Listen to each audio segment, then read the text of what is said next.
Unfortunately, the DMV has decided to uphold your suspension. There's a lot to consider, so in addition to the notices we send out, I'm recording this video to cover some important topics so that you can understand. And first, your license will be suspended for 45 days, during which you may not operate a motor vehicle for any purpose, unless you're granted a special operator's permit to drive to work, school, or a necessary medical appointment.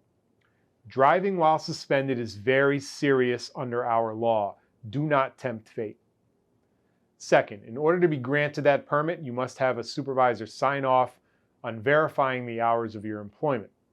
If you're self-employed, you could submit proof of that by attaching a copy of the Concord printout listing yourself as the principal of your corporation, or you can attach a tax document establishing your self-employed status. This paperwork should be sent in as soon as possible ahead of your suspension. Third, following your license suspension, you're going to be required to install and maintain a DMV-approved ignition interlock device for the period of time described in the letter. This cannot be reduced, and if you ever want to have a valid license again, it can't be avoided. We recommend that you install an IID, submit the required paperwork, and pay the fees 7 to 10 days before the end of your suspension to ensure the DMV has time to process that paperwork and to provide a smooth transition from suspension to IID period.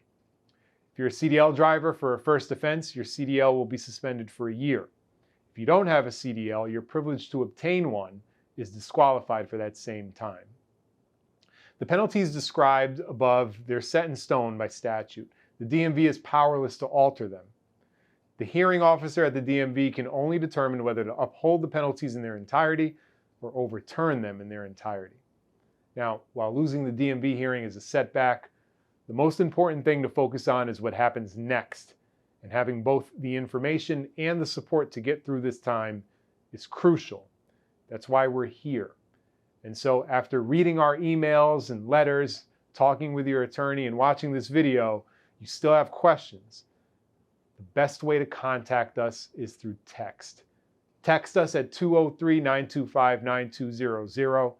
One of my staff will see that text and respond to you as soon as they can. In the meantime, hang in there and take care.